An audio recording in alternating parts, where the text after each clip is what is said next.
अब थोड़ा पढ़ाई लिखाई कर लो, क्योंकि बहुत मस्ती हो गई ना, 11th पूरा ऐसे ही बर्बाद किया होगा, अब तो पढ़ लो। चलो, हमने पढ़ा था कि ट्रांसपोर्ट ऑफ गैसेस किस तरह से होता है, ऑक्सीजन कैसे ट्रांसपोर्ट हो रहा है, ऑक्सीजन बाइंडिंग कब कब होगा, ठीक है। और हमने देखा ट्रांसपोर्ट ऑफ CO2, CO2 किस किस फॉर्म में ट्रांसपोर्ट हो रहा था बच्चे, कार्बोनिक एसिड के फॉर्म में, है ना। CO2 मिल जा रहा था किसके साथ, वाटर के साथ। वाटर कहाँ से आया, प्लाज्मा में, प्लाज्मा में क्या था, वाटर। तो ये जो कार्बोनिक एसिड बन रहा था, ये क्या तैर तैर के जा रहे थे प्लाज्मा में, है ना। ये प्लाज्मा में तैर तैर के जा रहे थे, ये प्लाज्मा में बन रहा था। कार्ब अमीनो हीमोग्लोबिन कब बनेगा, जब CO2 हीमोग्लोबिन के साथ बाइंड हो जाएगा तब बनेगा, ठीक है। हीमोग्लोबिन में बैठ करके जा रहे हैं कुछ CO2। और बाइकार्बोनेट कब बन रहा है, जब आपका H2CO3 बना, H2CO3 बना, इसको कार्बोनिक एनहाइड्रेज ने तोड़ा, किसमें, HCO3, HCO3 में तोड़ देता। और ये HCO3 किसके साथ जुड़ जाता है बच्चे, सोडियम के साथ जुड़ जाता है, चाहे पोटेशियम के साथ जुड़ जाता है ना, ये हमने पढ़ा है। तो बाइकार्बोनेट के फॉर्म में, तीन फॉर्म में आपका CO2 ट्रेवल करता है बच्चे। This is very very very important. ये जो क्वेश्चन है बहुत इंपॉर्टेंट है कि किस किस फॉर्म में, कार्बोनिक एसिड के फॉर्म में, कुछ तैर के जाते हैं, कुछ हीमोग्लोबिन में बैठ के जाते हैं, कुछ अपना रूप बदल के जाते हैं, बाइकार्बोनेट बन के जाते हैं, ठीक है। कितने जाते हैं तैर करके, 7%, 7% तैर करके जाते हैं, ठीक है ना। फिर 20 to 25% ये क्या करते हैं बच्चे, 20 to 25% ये कार्ब अमीनो हीमोग्लोबिन बनाते हैं, क्या बनाते हैं, कार्ब अमीनो हीमोग्लोबिन बनाते हैं, ओके। नाउ 70% कैसे, 70% किस तरह से ट्रेवल करते हैं, ये बनाते हैं बाइकार्बोनेट, ठीक है। किस फॉर्म में, बाइकार्बोनेट के फॉर्म में। तो सबसे ज्यादा बाइकार्बोनेट के फॉर्म में, है ना, सबसे ज्यादा बाइकार्बोनेट के फॉर्म में। एंड उसके बाद फिर आपका किसके फॉर्म में, कार्ब अमीनो के फॉर्म में। एंड जो बच गया वो प्लाज्मा में तैर करके जाएंगे। नाउ चलो क्वेश्चन आंसर, सारे पढ़े हैं ना, सारे पढ़े हुए हो, पिछली क्लास सबने अटेंड की है। चलो बताओ, identify the wrong statement with reference to transport of oxygen.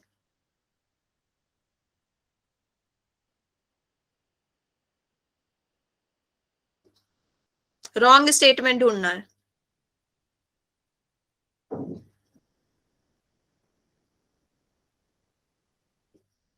Yes, higher H+ नहीं होना चाहिए, लो H+ होना चाहिए, है ना, लो H+ होना चाहिए। Very good. What is true about RBC in human, क्या सही है।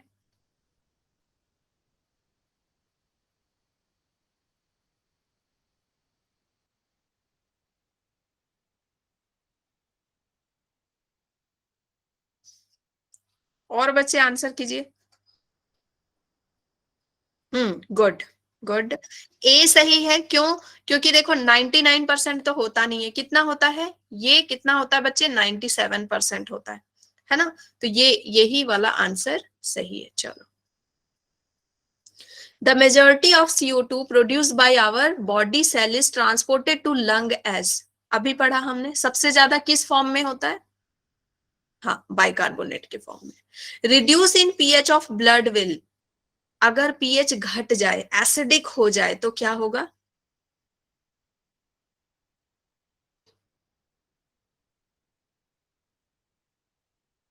अगर pH घट जाए, है ना, pH घट गया मतलब क्या हो गया बच्चे, वो एसिडिक हो गया। हाँ, very good, decrease the affinity of haemoglobin with oxygen. जब pH घटेगा, कहाँ पे घटता है pH, आपके टिश्यू के पास, वहां पे एफिनिटी किसके लिए बढ़ जाती है, CO2 के लिए बढ़ जाती है। Very good. नाउ ये सब मैं भेज दूंगी, ज्यादा क्वेश्चन अभी हम नहीं कर रहे हैं, अब ये हम पढ़ने वाले हैं, ठीक है। ऑक्सीजन हीमोग्लोबिन डिसोसिएशन, हमने देखा था बच्चे, ऑक्सीजन हीमोग्लोबिन का डिसोसिएशन कहाँ पे हो रहा था, देखा था ना। मैं माइक ऑन कर रही हूँ, ठीक है, माइक ऑन कर रही हूँ, वेट। चलो, माइक इज ऑन नाउ। हमने पढ़ा था बच्चे ऑक्सीजन हीमोग्लोबिन का डिसोसिएशन कहाँ पे हो रहा यस था? मैम, टिश्यू में हुआ था, ऑक्सीजन और टिश्यूज में। हीमोग्लोबिन का ब्रेकअप टिश्यू हो गया में। था। ठीक है, टिश्यू में किस किस कंडीशन में हुआ था? किस हाई किस temperature, high ma'am concentration high of H सबसे पॉजिटिव, पहले टेम्परेचर, तो हाई भाई pH, हाँ, टिश्यू लो में पीएच। टेम्परेचर ज्यादा था, एक्सोथर्मिक रिएक्शन हो रहा था। हाई दूसरा कंसंट्रेशन क्या ऑफ था? H positive, high CO2। सबसे पहले तो इस CO2 को देखते ही इसका मन खुश हो जाता है ना। CO2 low is like, O2, ये CO2 कैसी है? इसकी पुरानी गर्लफ्रेंड है ना, उसको देखते ही हाई वो पीएच, एकदम ऑक्सीजन को छोड़ देता है। हाँ CO2 है, तो CO2 को देखते ही ये खुश हो गया। और लो क्या है pH, लो बच्चे? H, लो pH, कॉन्सेंट्रेशन CO2 का, ऑक्सीजन का जो है प्रेशर, कम, यहाँ लो, पे क्या होना चाहिए? ऑक्सीजन का प्रेशर कम पार्शियल होना प्रेशर चाहिए, कम होना लो, चाहिए, है ना? पीएच और हाई, है ना, और लो क्या होना pH, चाहिए लो बच्चे? pH मैम, लो pH, H+ ज्यादा होना चाहिए। H+ ज्यादा होगा मतलब pH क्या हो जाएगा? लो लो डिक्रीज, हो जाएगा। जब आप ये लो, वाला लो, क्वेश्चन सॉल्व करेंगे तो बहुत ध्यान से कीजिएगा, क्योंकि जो बड़े बड़े लोग हैं ना, उनसे भी ये गलती हो जाती है कि जब H+ हाई करते हैं ना तो pH भी हाई कर देते हैं गलती में, फास्ट मतलब देखने में। ठीक है, तो अब देखो यहाँ पे होगा क्या। यहाँ पे जो ग्राफ बनी है बच्चे, ये आपको बता रही है, ये सब मैं हटा दूं। ये जो ग्राफ बनी है ये आपको क्या बता रही है कि नॉर्मल कंडीशन में, नॉर्मल कंडीशन में किस तरह से ग्राफ बन रहा है बच्चे? यूं बन रहा है। ठीक है, यू बन रहा है। और ये ग्राफ है किसके किसके बीच? Partial pressure of oxygen. ठीक है, जब पार्शियल प्रेशर ऑफ ऑक्सीजन हम बढ़ाते जा रहे हैं, पार्शियल प्रेशर कितना है? 20 है, 40 है, 60 है, 80 है, 100 है, इस तरह से पार्शियल प्रेशर बढ़ाते जा रहे हैं, मतलब ऑक्सीजन का प्रेशर हम बढ़ा रहे हैं सिर्फ। तो जब ऑक्सीजन का प्रेशर बढ़ाएंगे तो हीमोग्लोबिन को किसके साथ बाइंड होना चाहिए? ऑक्सीजन के साथ। ऑक्सीजन के साथ। ठीक है, तो जैसे जैसे हम ऑक्सीजन का ये प्रेशर बढ़ाते जाएंगे तो हीमोग्लोबिन को ऑक्सीजन के साथ बाइंड होना पड़ेगा। तो वही इस साइड में क्या दिया है? Percentage saturation of haemoglobin with oxygen. इसका मतलब है कि कितना परसेंट हीमोग्लोबिन ऑक्सीजन को कैरी करेगा। जैसे हम जानते हैं कि एक हीमोग्लोबिन कितने ऑक्सीजन को कैरी करता है? 4। ठीक है, तो अगर 100% सेचुरेशन है, 100% सेचुरेशन है, इसका मतलब कि इसने चारों ऑक्सीजन, अपने चारों आर्म्स में चारों ऑक्सीजन को रखा हुआ है। ठीक है, अगर 50% सेचुरेशन होगा तो क्या होगा बच्चे? मैम सिर्फ 2 ऑक्सीजन रखे हैं, 2 खाली है। अगर 25 होगा तो क्या होगा? वन भरा हुआ, एक एक भरा हुआ, बाकी ऑक्सीजन रखा है, 3 खाली है। बाकी खाली है। तो इसी को आप P50 बोलते हैं। ऐसा पार्शियल प्रेशर ऑक्सीजन का जहां पे हीमोग्लोबिन कितने ऑक्सीजन को रखा है? 2 ऑक्सीजन को। ठीक है, और ये हो जाएगा आपका P25 और ये हो गया आपका P100। ठीक है, ओके। नाउ अब देखो यहां पे क्या बोल रहा है, ये ग्राफ क्या बोल रहा है? जैसे ही हम अप्रोक्सीमेटली 95 to 98 पार्शियल प्रेशर होता है तो ऑक्सीजन, सॉरी, हीमोग्लोबिन चारों ऑक्सीजन को बाइंड कर लेता है। ऐसा कहां पे था बच्चे? 95 to 98 कहां बन रहा था? Oxygenated blood. ऑक्सीजनेटेड ब्लड के केस में, है ना, ऑक्सीजनेटेड ब्लड होता है। आपने देखा था ना 104 पार्शियल प्रेशर था, बहुत ज्यादा प्रेशर लगने लगा हीमोग्लोबिन के ऊपर कि भाई तुमको ऑक्सीजन से ही शादी करनी पड़ेगी, तुमको ऑक्सीजन से ही शादी करनी पड़ेगी। तो ये क्या बोलता है? चलो ठीक है, इतना प्रेशर आ रहा है तो ठीक है, मैं ऑक्सीजन के साथ ही चला जाता। तो जब 95 to 98%, है ना, हम 104 की बात भी नहीं कर रहे हैं, हम बात कर रहे हैं 95 98 तक ही पहुंचते पहुंचते ये क्या हो जाता है? हीमोग्लोबिन ऑक्सीजन को पकड़ लेता है। ठीक है, नाउ ओके, 50% कहां पे हो रहा है बच्चे? 50% मैम 27 पर, 25 यहाँ पे, 30 यहाँ पे, पे ऑलमोस्ट, मान लो आप इसको 24 25 लेकर के चलो। ठीक है, इस पार्शियल प्रेशर पे 50% ले रहा है। ओके, तो ये रही नॉर्मल सिचुएशन की बात।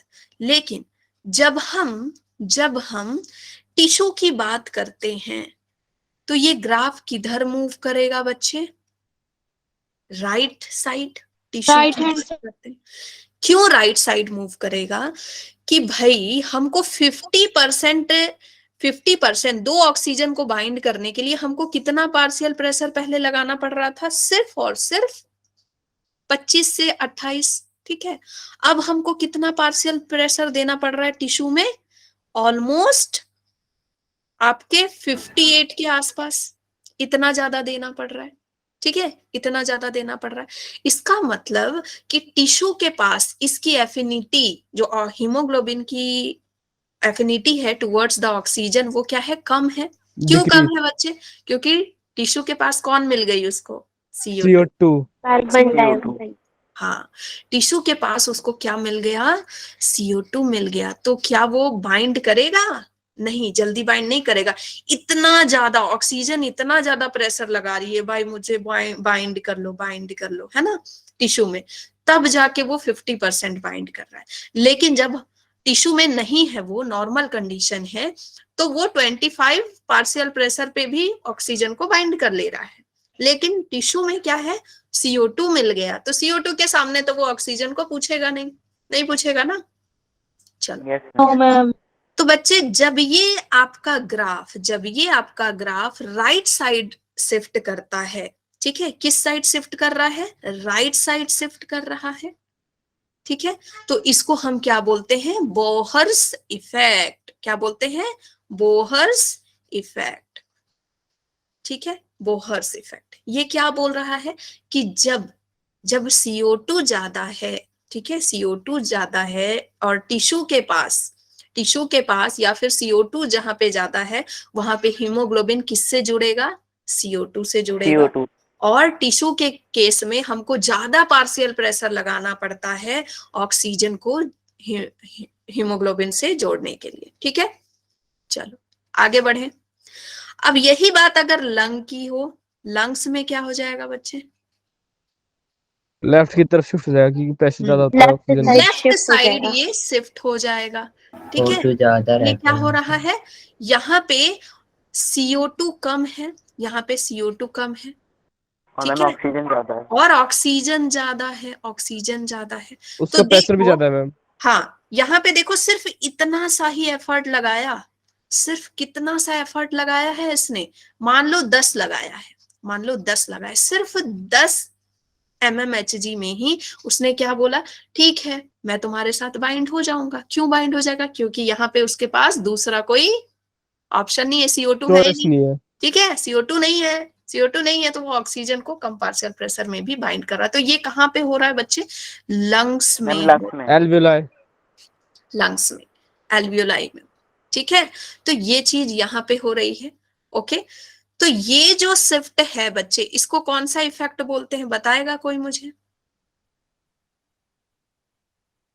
एनीवन? मैम इसको लेफ्ट शिफ्ट में होता है मैम। लेफ्ट शिफ्ट बोलते हैं। और कौन सा शिफ्ट बोलते हैं? हेल्डेन। कौन सा शिफ्ट? हेल्डेन हेल्डेन इफेक्ट। ठीक है, और इसको हम क्या बोल रहे हैं? Left shift. ओके, अब मुझे ये बताओ, लेफ्ट शिफ्ट में ऑक्सीजन और हीमोग्लोबिन टूटेंगे, अलग होते हैं, या राइट शिफ्ट में? राइट शिफ्ट, है ना, राइट। यहाँ पे ये CO2 का साथ पकड़ लेता, और यहाँ पे हीमोग्लोबिन एंड ऑक्सीजन क्या हो जाते हैं? डिसोसिएट जाते हैं। ओके, तो ये क्या बता रहा है? ये सिग्मोइड कर्व है। Obtained when the percentage saturation of haemoglobin oxygen is plotted against the PO2। Partial pressure of oxygen हमने ले लिया, और इस तरफ क्या ले लिया? हीमोग्लोबिन कितना बाइंड होता है।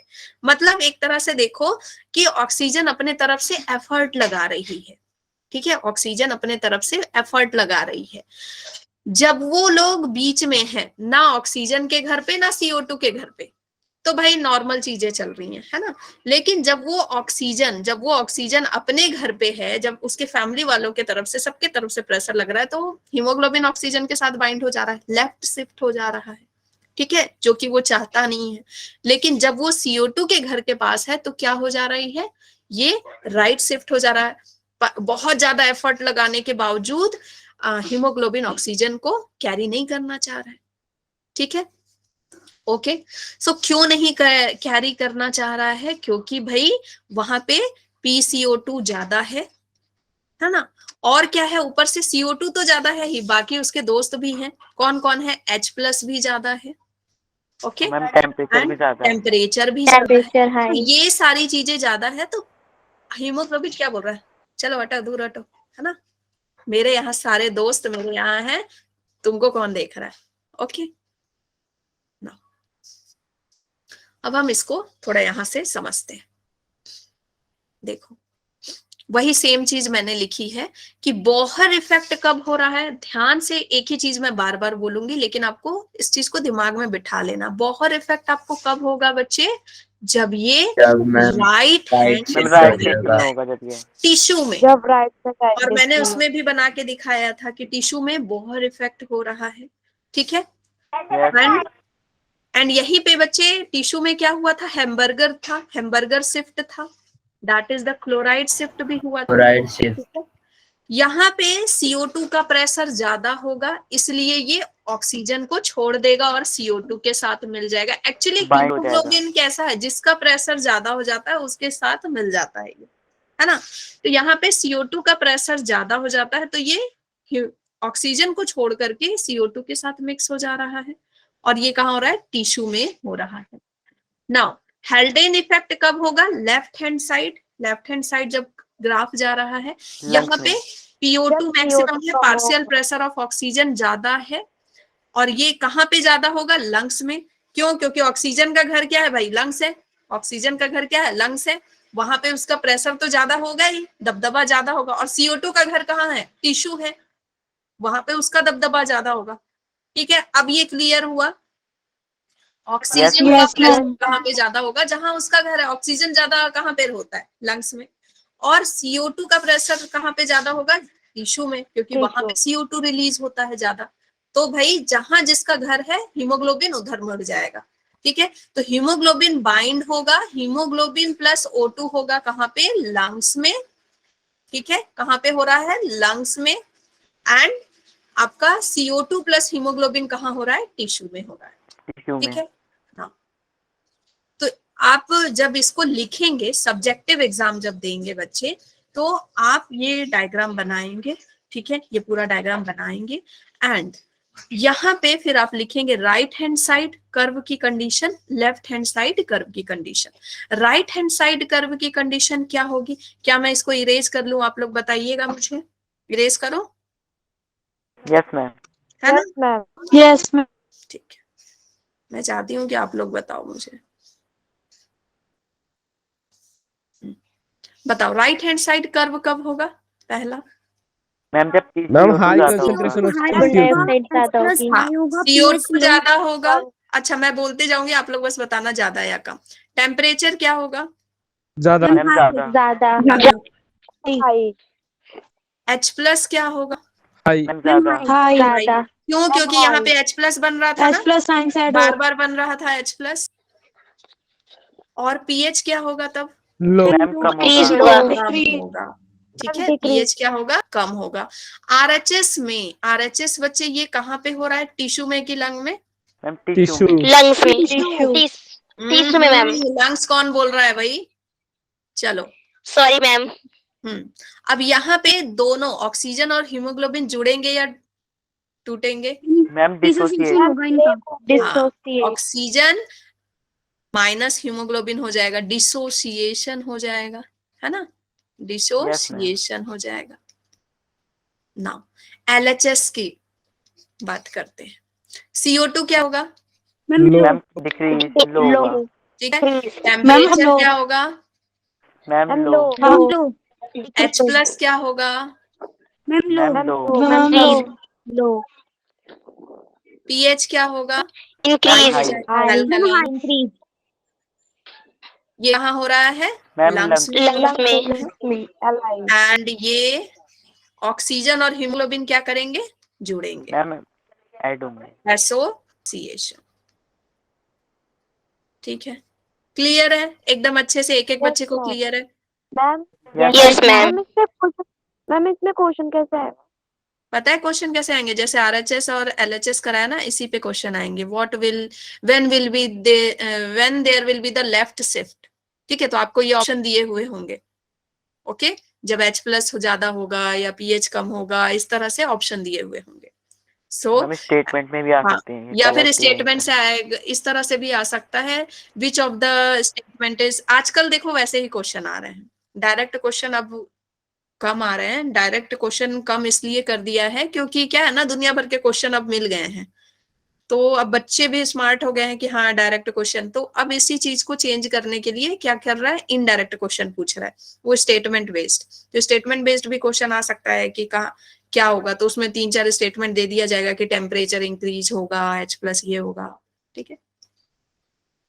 Yes ma'am.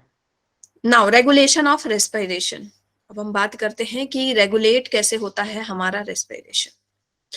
देखो, रेस्पिरेटरी सेंटर प्रेजेंट होते हैं हमारे ब्रेन में, ठीक है, रेस्पिरेटरी सेंटर प्रेजेंट होते हैं। सिर्फ आप जो ये इनहेल कर रहे हो, एक्सहेल कर रहे हो, देखो आपको पता भी नहीं चल रहा है। कंट्रोल करने के लिए, हाँ, रिदम सिस्टम बनाने के लिए। एंड उसके अलावा जैसे आपने कुछ डरावनी चीज देखी तो अचानक से, है ना, ये बढ़ जाता है, आपका ब्रीदिंग रेट बढ़ जाता है, या फिर जैसे हार्मोन अभी एक्सरसाइज सीक्रेट कर रहे होते हैं, हैं। अभी एक्सरसाइज कर रहे हैं तब ब्रीदिंग रेट बढ़ हाँ, जाता है। एक्सरसाइज कर रहे हैं या कुछ भी इस तरह का हुआ कि जैसे मैं बार बार बोलती हूँ रनिंग कि कर रहे हैं डॉगी, मैम, रनिंग हाँ रनिंग रनिंग होता कर रहे हो, डॉग डॉग पीछे पड़ गया, कुछ भी आप कर रहे हो, तो आपका जैसे जिस समय जैसी नीड है उस तरह से आपका इनहेलेशन होने लगता है, उस तरह से आपका एक्सहेलेशन होने लगता है। जैसे बहुत ज्यादा आप रो लिए, तब भी देखते हो किस तरह से इनहेलेशन एक्सहेलेशन होती है। जब आप कभी कभी यस मैम। फूट फूट के रोते हैं तो इनहेलेशन एक्सहेलेशन अलग तरह से होती है ना, एकदम सांस लेते हुए नहीं बनता है आपको। ओके, तो ये चीजें सारी हमारी कंट्रोल होती है from the brain, okay, brain से होती हैं। तो ब्रेन में हमारे क्या है, रेस्पिरेटरी रिदम सेंटर है, फिर होता है pneumotaxic centre and chemo sensitive areas होते हैं। तो हम इसको सबको देख लेते हैं, ठीक है। रेस्पिरेटरी रिदम सेंटर कहाँ पे मिलेगा, ब्रेन के मेडुला। किस पार्ट में होता है बच्चे, मेडुला और पॉन्स, मेडुला मेडुला। और पॉन्स जो मेडुला है मेनली इसके लिए अफेक्टेड होते हैं। और रेस्पिरेटरी रिदम सेंटर तो आपको मेडुला में देखने को मिलेगा, ठीक है। मैम, हिंड ब्रेन का होता है ना ये पार्ट, क्या, हाँ हिंड हाइंड ब्रेन ब्रेन, का पार्ट। हाइंड ब्रेन का होता है, ठीक है, ये मैं अभी बना के बताऊंगी, हाइंड ब्रेन का होता है। एंड न्यूमोटैक्सिक सेंटर आपके पॉन्स में होंगे, ओके। फिर केमो सेंसिटिव एरिया क्या है बच्चे, जब आपका CO2 बढ़ जाएगा या फिर H+ बढ़ जा रहा है, तो आपके जो हार्ट है ना, हार्ट के मसल सिग्नल भेजते हैं कि भाई ये तो गलत हो रहा है, CO2 बढ़ रहा है, H+ बढ़ रहा है, तो फिर ये सिग्नल भेजते हैं आपके ब्रेन के पास, ठीक है। और CO2 H+ बढ़ने से आपका जो फ्लूइड होता है ना ब्रेन का, वो उसका भी बैलेंस बिगड़ता है, ठीक है, सेरिब्रोस्पाइनल फ्लूइड, उसका भी बैलेंस बिगड़ता है, तो उसकी वजह से फिर सिग्नल जाते हैं कि आप इसको एक्सहेल कराओ, एक्सहेलेशन ज्यादा करवाओ, ठीक है। वेट, मुझे लगा कि मैंने इसको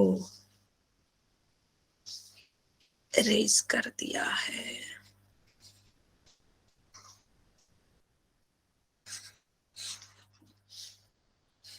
चलो ठीक है, मुझे जो है बार बार ये नहीं करना पड़ेगा ना।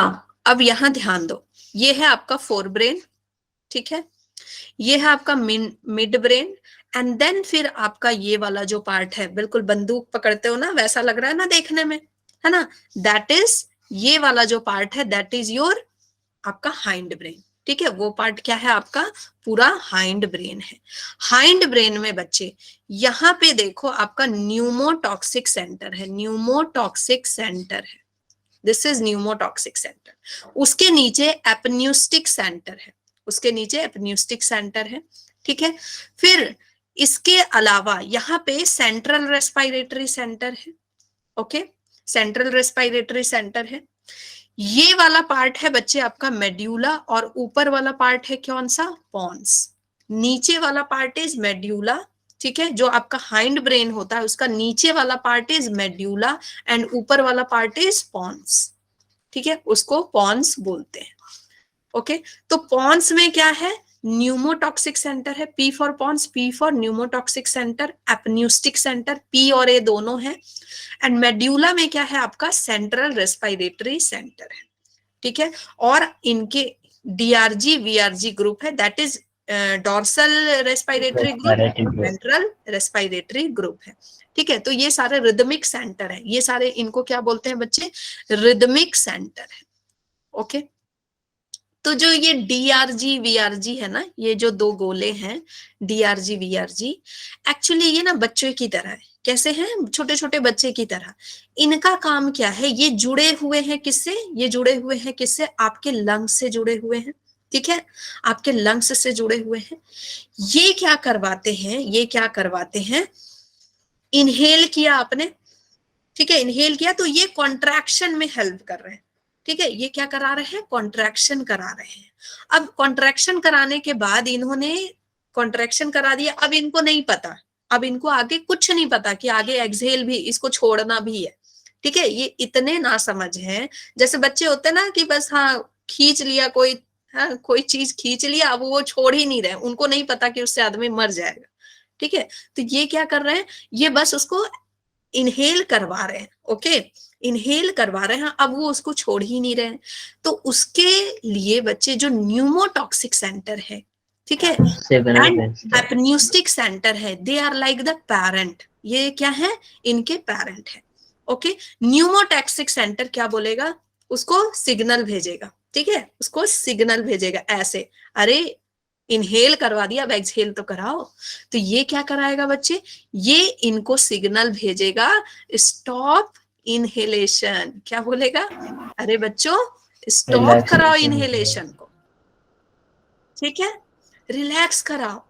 ओके, तो फिर ये रिलैक्स करा देंगे। अब इनको नहीं पता कि फिर से कितने देर बाद इनहेल करवाना है, तो इसके लिए कौन है, फिर मम्मी आई, एपन्यूस्टिक। दोबारा से वो बोलेंगे ठीक है, कि एपन्यूस्टिक कौन है, प्रोसेस करो। मम्मी है ना, अम्मी, ए से याद रखो अम्मी है, और पी फॉर क्या है, वो पापा है। वो बोल रहे हैं, वो क्या बोल रही है, रीस्टार्ट इनहेलेशन। अब रीस्टार्ट भी तो करो मूर्खो, समझ गए। Yes, ma'am. Yes, ma'am. देखो कितना इजी है ना। हम इसको थोड़ा इस तरह से पढ़ेंगे तो ज्यादा इजी लगेगा, ऐसे फिर याद नहीं होगा नहीं तो। ओके, आप क्या समझे कि रिदम सेंटर है, रिदम सेंटर में कौन कौन है, डीआरजी वीआरजी। ठीक है, डॉर्सल, आगे से dorsal respiratory group, sorry ventral respiratory group, और पीछे डॉर्सल रेस्पिरेटरी ग्रुप, ये काम कर रहे हैं। ठीक है, इन्होंने क्या किया है, लंग से अपना कनेक्शन बना के रखा है। इन्होंने इनहेलेशन के टाइम पे कॉन्ट्रैक्ट कराया, सब चीजों को कॉन्ट्रैक्ट कराया। ओके, उसके बाद ये आगे नहीं जानते हैं क्या करना है, तो इनके पिताजी आए, कौन है, न्यूमोटॉक्सिक सेंटर। अब पिताजी ऑब्वियसली ऊपर बैठेंगे, कहाँ बैठेंगे, ऊपर बैठेंगे। ठीक है, बच्चे कहाँ बैठ रहे हैं, बच्चे कहाँ बैठ रहे हैं, मेड्यूला में बैठ रहे हैं। ठीक है, और पिताजी और माताजी कहाँ बैठ रही हैं, अम्मी कहाँ बैठ रही है, पॉन्स में, इनके ऊपर बैठ रहे हैं। ठीक है, और बच्चे दोनों कहाँ हैं, यहाँ पे है। ठीक है, रिदम सेंटर यहाँ पे है, यहां से सिग्नल आ रहा है कि भाई हो गया, इनहेल कर लिया, बंदा मर जाएगा, अब उसको एक्सहेल कराओ। ठीक है, उसके बाद एक्सहेल करा दिया, अभी इनहेल नहीं करा रहे, तो एपन्यूस्टिक सेंटर से आया। ठीक है, जो अम्मी है उन्होंने बोला कि भाई फिर से इसको क्या कराओ, इनहेल कराओ। Okay, now is this clear, आगे और समझाने Yes, की ma'am. जरूरत नहीं। Yes ma'am. ये हो गया। अब देखो क्या है कि आपके ब्लड में हाई H+ कॉन्सेंट्रेशन हो गया। ठीक है, हाई H+ कॉन्सेंट्रेशन हो गया, हाई CO2 कॉन्सेंट्रेशन हो गया। ओके, इसकी वजह से आपका सेरिब्रोस्पाइनल फ्लूइड जो है, जो स्पाइनल कॉर्ड में पूरा भरा हुआ रहता है, सेरिब्रोस्पाइनल फ्लूइड, उसमें भी H+ CO2 भर गया। ठीक है, फिर आपके जो हार्ट है यहाँ पे भी H+ ज्यादा जा रहा है, CO2 ज्यादा जा रहा है, तो ये इसके जो मसल है वो भी अलग तरह, उसमें भी रिसेप्टर्स प्रेजेंट है। ठीक है, वो भी बोल रहे हैं यार ये तो बड़ी गड़बड़ चीज हो रही है, ये तो गलत चीज हो रही है। तो ये किसको सिग्नल भेज रहे हैं, ये यहाँ सिग्नल भेज रहे हैं। ठीक है, सेंट्रल रेस्पिरेटरी सेंटर में, इधर बीच 3 जो है आपके जो रिदमिक सेंटर है, ठीक है, मेड्यूला ऑब्लंगाटा में ये दोनों क्या है, रिदमिक सेंटर, और ये इधर जो डॉट बना है that is the central respiratory centre. तो ये इसको बोल रहा है सेंट्रल रेस्पिरेटरी सेंटर को कुछ करो। ठीक है, कुछ करो, एक्सहेल करवाओ इस बंदे को, ताकि ज्यादा से ज्यादा CO2 इसके अंदर से निकले। ब्लड कैसा हो रहा है, एसिडिक हो रहा है, तो फिर ये आपको एक्सहेल कराएगा, ठीक है, एक्सहेल कराएगा, खासकर एक्सरसाइज वगैरह के टाइम पे, ठीक है। एक्सरसाइज जब आप करते हो तो बिल्कुल इस तरह से करते हो ना, ठीक है। तो Yes, वहां ma'am. पे ये जब H+ आपका बढ़ने लगता है, CO2 बढ़ने लगता है, तो ये क्या कर रहा है, ये रिलीज करवा रहा है CO2 को ज्यादा, ठीक है। तो ये इस तरह से काम करते हैं। बहुत इजी है बच्चे, बहुत इजी है। किसी को कोई डाउट है तो पूछो। No doubt. No, ma'am. चलो अब हम पढ़ते हैं डिसऑर्डर ऑफ रेस्पिरेटरी सिस्टम। क्या क्या डिसऑर्डर है? सबसे पहले तो अस्थमा, सब जानते हो ना, अस्थमा में कितनी दिक्कत होती है सांस लेने में, उसको इनहेलर वगैरह यूज करना पड़ता है। आपने देखा होगा मूवीज वगैरह में Yes, ma'am. कि Yes, पूरा ma'am. Yes, inhale- ma'am. अगर वो इनहेलर ना हो तो मौत भी हो जाती है। So it is difficulty in breathing causing wheezing, और अजीब सी साउंड आती है, एकदम अजीब सी नहीं, सीटी टाइप की अजीब, सुना Yes, होगा। ma'am. Yes, खांसते ma'am. वक्त आती है। हम्म, क्यों होता है? Due to inflammation of the bronchi and bronchiole. जो ब्रोंकाई और ब्रोंकियोल, ब्रोंकाई और ब्रोंक्यूल्स हाँ, डैमेज हो चुके होते वो हैं। क्या होते हैं बच्चे? देखो आपका ब्रोंकियोल का अगर ल्यूमेन इतना बड़ा है तो इसके बाद अस्थमा के बाद क्या हो जाता है, ब्रोंकियोल का ल्यूमेन पूरा स्वेलिंग हो करके, ठीक है, इतना छोटा सा रह जाता है, बिल्कुल स्वेलिंग हो करके इसका जो स्पेस है ना इतना पूरा भर जाता है। मैम ल्यूमेन भर जाएगा तो एक्सचेंज नहीं हो पाएगा। ल्यूमेन पूरा भर जाता है, तो इसकी वजह से ना मतलब एयर का पैसेज, एयर भी अच्छे से नहीं जा रहा है, नहीं आ रहा है, तो ये चीजें क्या करती हैं, फिर दिक्कत करती हैं breathe in and breathe out करने में। ओके, दोनों में दिक्कत होती है, इनहेलेशन में भी और एक्सहेलेशन में भी। एम्फीसेमा, एम्फीसेमा से बच्चे बहुत क्वेश्चन आता है, ठीक है। एम्फीसेमा में क्या होता है? Alveolar damage. Nasal smoking सबसे होती है। रेस्पिरेटरी जो सरफेस है, एल्वियोलाई, देखो एल्वियोलाई किसके बने हैं बच्चे? इलास्टिन फाइबर्स वगैरह हैं यहाँ पे, तो इसी की वजह से ना ये फूलते हैं, फिर आराम से ऐसे पिचक जाते हैं, फिर फूलते हैं, फिर आराम से पिचक जाते हैं, ठीक है। लेकिन जब लगातार कोई कंटिन्यूअस स्मोकिंग करता है, ठीक है, कंटिन्यूअस स्मोकिंग करता है, तो उसके धुएं की वजह से ये जो इलास्टिन फाइबर मैम होते हैं लंग्स ब्लैक हो जाते हैं। ये टफ हो जाते हैं। इलास्टिसिटी जो थी ना, अब देखो रबड़ क्या है, रबड़ को आप ऐसे खींचोगे तो रबड़ वापस से फिर ऐसी हो जाएगी, फिर ऐसी हो जाएगी, है ना। लेकिन अगर वो रबड़ टफ हो जाए, ठीक है, आप उसमें क्या कर रहे हो, धुआं भर रहे हो, बार बार एकदम धुआं उसपे डाल रहे हो, तो वो रबड़ कैसी हो गई, टफ हो गई। अब वो टाइट हो जाती है। एक बार जो ऐसे हुई तो वो दोबारा फूल नहीं पा रही है, ठीक है, और एक बार जब उसमें एयर भर गया तो वो दोबारा से निकल नहीं पा रहा है। समझो कितनी खतरनाक कंडीशन है। Yes ma'am. Yes, ma'am. तो बच्चे यहाँ इलास्टिन फाइबर है ना, वो बिल्कुल डेड से हो जाते हैं, बिल्कुल डेड से हो जाते हैं। एंड यहाँ क्या है, धुआं भरते भरते भरते भरते, मतलब टॉक्सिक चीजें भरते भरते आपका जो टबैको है, और ये कोई जरूरी नहीं है कि जो स्मोक करेगा उसी को होगा। जो स्मोक करता है उसको जल्दी नहीं होता है, किसको होता है, जो स्मोकर्स के आस पास होते हैं वो ज्यादा इनहेल करते हैं, ठीक है, वो ज्यादा इनहेल कर लेते हैं। ओके, क्योंकि देखो जो स्मोकर है वो तो ले रहा है, फिर फूक भी रहा है। जहाँ पे मैम जैसे कोयले के बनते हैं वहाँ पे ज्यादा हाँ, धुएं होते वहां हैं। भी होता है, लेकिन देखो स्मोकिंग में अगर आपके आसपास कोई ऐसा दोस्त है, आप नहीं करते हैं, लेकिन आप अपने एक ऐसे दोस्त के साथ हमेशा बैठे रहते हैं जो स्मोकिंग चेन स्मोकर है, कंटिन्यू स्मोकिंग कर रहा है, तो उससे ज्यादा खतरा आपको होगा। क्यों? क्योंकि आप तो सिर्फ उसको इनहेल करते जा रहे हैं ना उस चीज को, लेकिन वो क्या कर रहा है, स्मोकिंग के दौरान उसको फूक भी रहा है, उड़ा भी रहा है, लेकिन आप तो क्या है, उससे बातें करते जा रहे हो, वो पूरा अंदर जाता जा रहा है आपके अंदर, ठीक है। तो ये भी गलत है, मतलब ना उसके पास भी नहीं रहना है आपको। और दूसरा, जहां पे डस्ट वगैरह है, कोल माइंस है, ठीक है, और दूसरे कोई माइंस वगैरह, धुआं वगैरह निकल रहा है, ऑक्यूपेशनल हाँ, डिसऑर्डर। तो उसकी वजह से भी ये क्या होता है, पूरा आपका ये रेस्पिरेटरी सबस्ट्रेट सरफेस जो है ये पूरा क्या हो जाता है, घट जाता है। Okay, and damage to the alveolar wall. Alveolar wall आप देख सकते हो यहाँ पे कैसा हो गया ना, एल्वियोलर वॉल जो कि आराम से फूल रहा था एकदम, बिल्कुल कैसा हो गया, मतलब एक बलून को सोचो, बलून जो है बिल्कुल इलास्टिसिटी थी, अब उस बलून की पूरी इलास्टिसिटी खत्म हो गई है, बिल्कुल बलून में मतलब डस्ट वगैरह अंदर में भर चुका है, अब वो बलून ना फूल पा रहा है ना पिचक पा रहा है। ठीक है, तो इस केस में मतलब फिर डेथ ही होती है, इस केस में आगे चल के फिर डेथ ही होती है। लंग्स बहुत ज्यादा इन्फ्लेटेड हो जाते हैं, फिर फिंगर्स वगैरह में भी दिखने लगता है इसका असर। Okay, now occupationally respiratory disorder, ये कब होगा बच्चे, जहां पे ऑक्यूपेशनली मतलब ऑक्यूपेशन की वजह से अगर हो रहा है, मतलब इंडस्ट्रीज वगैरह की वजह से, कोई ऐसे इंडस्ट्री के आसपास रह रहा है कि भाई स्टार्टिंग में तो क्या होगा, उस इंडस्ट्री के आसपास आप रहोगे तो स्नीजिंग वगैरह के थ्रू वो चीजें निकल जाएंगी, लेकिन फिर कितने हद तक स्नीजिंग, कितने हद तक स्नीजिंग, फिर धीरे धीरे धीरे फिर क्या होगा, आपके बॉडी के अंदर वो जाता जाएगा, है ना।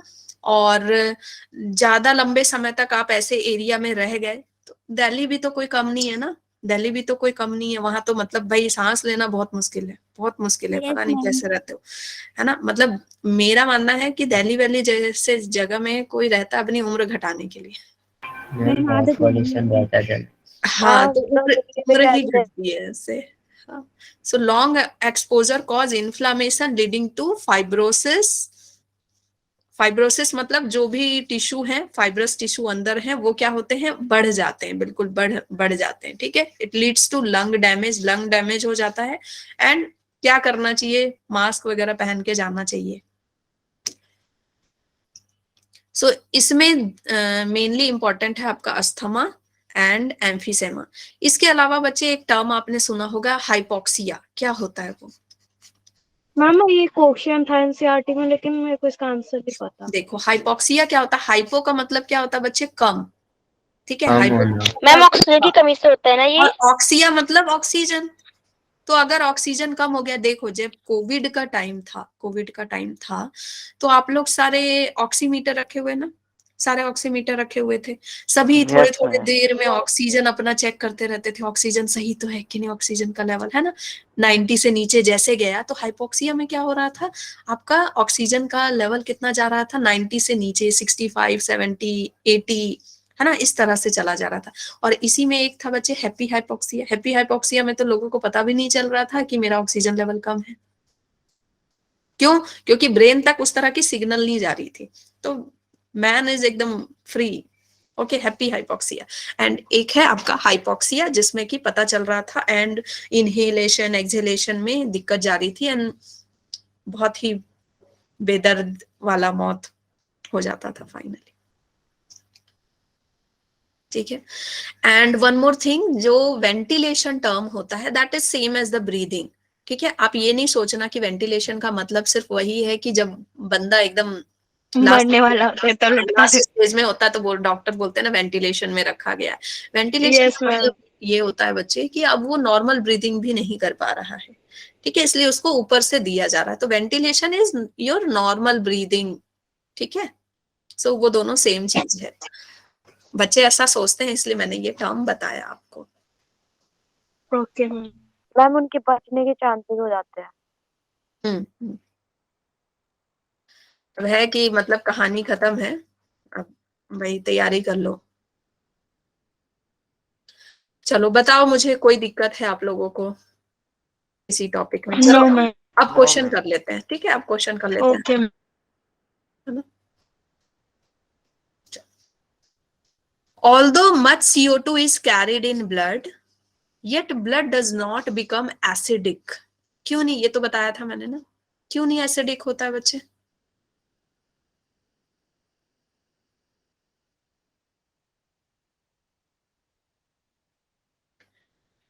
क्योंकि कोई तो है जो खेल खेल रहा है ना।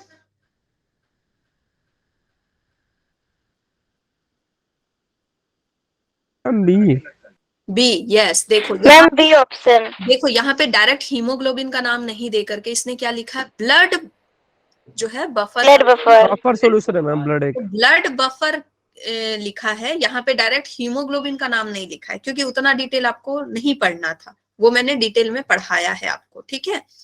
ब्लड बफर ओके रखना आपको, ठीक है, कि ब्लड ही आपका किस तरह से बफर सिस्टम की तरह एक्ट कर रहा है।